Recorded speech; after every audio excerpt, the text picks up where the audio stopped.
Hi guys, it's Erin, and I'm going to attempt to talk, so we'll see how it goes. I haven't been able to talk for very long, for quite a while, and with the dog, you know, we've had a lot of barking issues and puppiness, but there's a thing with color tubers where they're asking everybody what desert island coloring books you would take with you, what 10 books, if you had to go away, you would take with you, and obviously, the more books you have, the more fun it is to try and figure out how, what you would take, because the reason we have so many books is because we, like all the variety and everything. So the idea is that what 10 books would you be able to round up into your collection?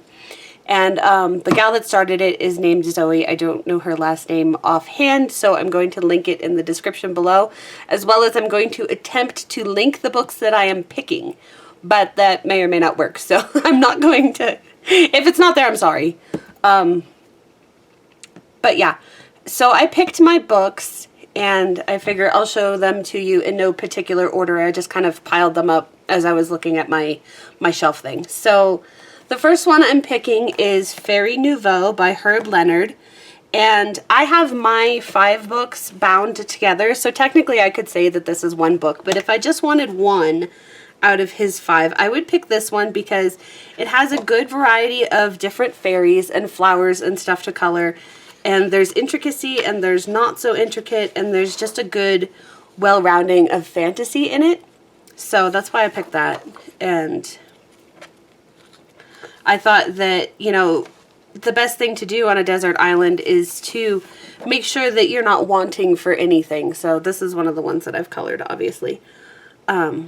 To make sure that you're not wanting for anything where you're like, oh, I really wish I could have brought that book because I like that one better than this one. So, I put a good amount of thought into it. And I watched a few others, and it's funny the things that we came up with that are similar and the reasons that they were similar. My next one is Magical Journey by Lizzy Cullen, and I really love this book, and I have 3 of her books. I have Magical City, Magical Journey, and Magical Christmas. And I really love the imagination in these books. I haven't actually finished a page yet. I have 3 works in progress here, and this is one of them. It just needs shading, mostly. It's just a wash of Inktense at the moment. It needs shading. At least I think it's Inktense. Yeah, it is.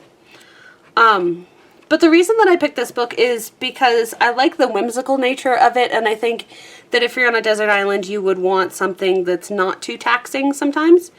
And I also think that sometimes I get turned off with the, finding out where all the lines go, and this is probably going to take me a while to sort it out, and I just don't feel like it right now. And I think if I was on a desert island, it would kind of force me to, really pay attention to this book, because I do really like it. I just haven't done enough in it. So, yeah, that's why I picked that one. My next book, I don't know the name of it because I cannot read it. The only thing I can read is it says Akari on it. But it's Magical Journey of these 2 cats. These 2 cats here. And I wrote down their colors that I have planned for them, because I've already colored a page in this. And I wanted the cats to be consistent because I'm a weirdo like that and I need consistency. But the reason that I picked this one is because it's an imaginative thing. It's a story type journey. I really love Asian coloring books, so I like the drawing style of it. And you can see the one that I colored there. And I wanted to keep it consistent throughout the book with those certain cats. So I figured that it would be a good way to have like with the fairies, it's got a lot of, mushrooms and scenery and animals, and I really love to color animals. So I think it actually has some holiday in here. It's sort of got, it's got fishing, not fishing, but like aquatic animals. It's got all different sorts of things so that it's easy to cover a lot of themes with just one book. The next one is called Exploratorium by Laemmle, or Lee Melandres. I don't know. It's a man, so it could just be Lee. And I picked this because I really get in the mood for doodles sometimes. And I like the consistency of doing this, like where all of the alien doodles are the same color. So you can see this one that I finished is, I picked I picked a color scheme for them to be, and then I focused on everything else in the world being regular colors. And when I think of doodles, this is one of the books that I think of, because it gives me the consistency of being able to color all of these creatures one thing, and then their world how I would imagine it to be. So, you know, you have the crazy doodleness, but the consistency that, you know, it's just fun for me to color that way. So that's number 4, okay? Number 5 is Menuet de Bonheur, and that's probably not how you say it in French, but I'm not French, so. I picked this one because I could pick either of them, and, you know, they're both good. You can say that, you know, they could just be considered as one because they're so, but, you know, because they're so similar and everything. But I think this one has more of the animals and nature that I wanted to color. So that's why I picked this one. They're both excellent books, so it's really not that much of a choice. I'm sorry, my dog is barking. Excuse me.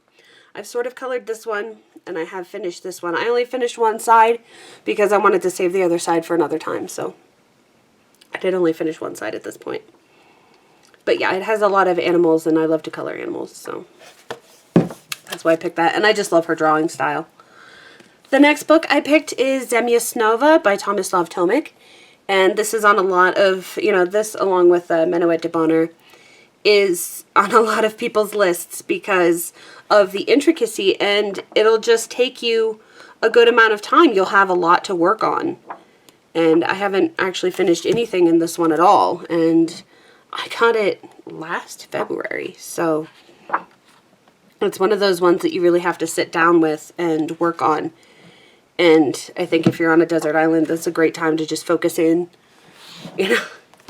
Because, see, I do other kinds of art, but I also play video games and I also write. So dividing my time between all of those things, I have a lot less done than some colorists. So it's kind of like, you know, if those things were taken away, obviously I would be able to focus more on these more detailed products. Or books, rather. My next choice is Beauty of Horror by Alan Robert, and this is number 2 because this is the one that made me want to get the books. They're both very good, and I have 2 of them, and a third one's coming out soon that I will probably get if it hasn't been gifted to me. I'm not sure. But I picked this one because this is the one that inspired me to actually get the book series, because I had been looking at the first one and I was kind of on the fence about it. But I really like this one, and I really like Halloween. I'm very into that whole thing. And so I wanted to have a good all-around Halloween horror kind of coloring book. I'm not into horror, like, movies or anything like that, but, you know, The Walking Dead and that kind of thing is something that I enjoy, and just Halloween in general.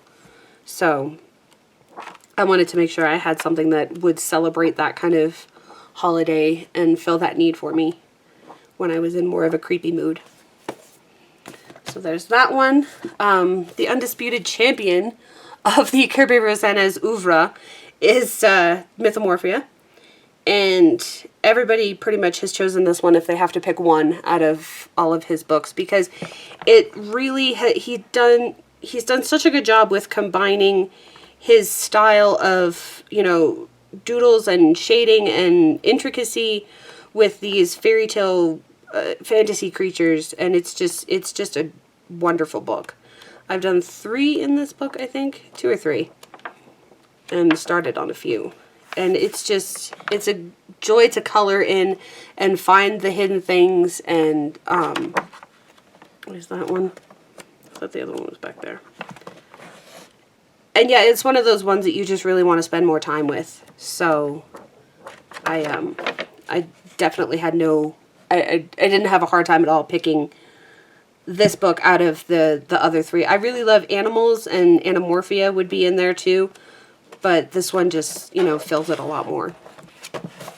So, the next book is the Cat Coloring Therapy book, and this one is, it was literally the first book that I picked because it has pretty much all things that I love in it. It has little houses and the town, it has Japanese architecture, and you know, it's got house backgrounds, it's got food, it's got animals, it's got animals in, you know, human situations. So they're reading books.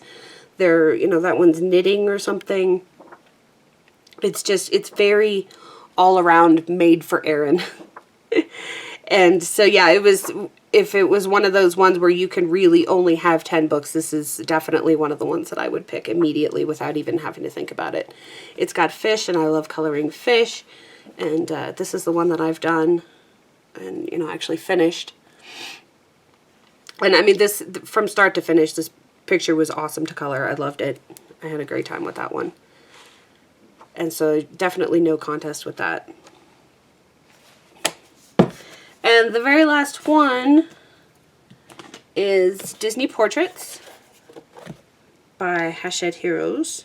And this one was also no contest because I really love the way that they've done this, where you get the centralized character as well as some things around them that relate to their movie. And, you know, the cartoon style is extremely familiar because I grew up with Disney. When, you know, my parents took me to Disney pretty much every year starting from when I was 7. And we lived in NorCal, so it's not like we were near it. They started at 7 because that's when they wouldn't have to push a stroller, and yet I was old enough to remember, in theory. I don't remember a whole lot, but there were videos and pictures, so. But yeah, so that was my last pick. And I hope you like my picks, and I'm not going to tag anybody because I don't really know of anybody to tag that hasn't already done it, but if you want to do it, go ahead, you know, obviously. And I'm going to try and tag the creator of this. It's not really a challenge, but this, you know, tag, hashtag, whatever we're doing. I'm going to tag her down below, and I'm going to try and find links for all of these things. I pretty much got everything on Amazon or Etsy, so yeah. All right, thank you very much for watching. Bye.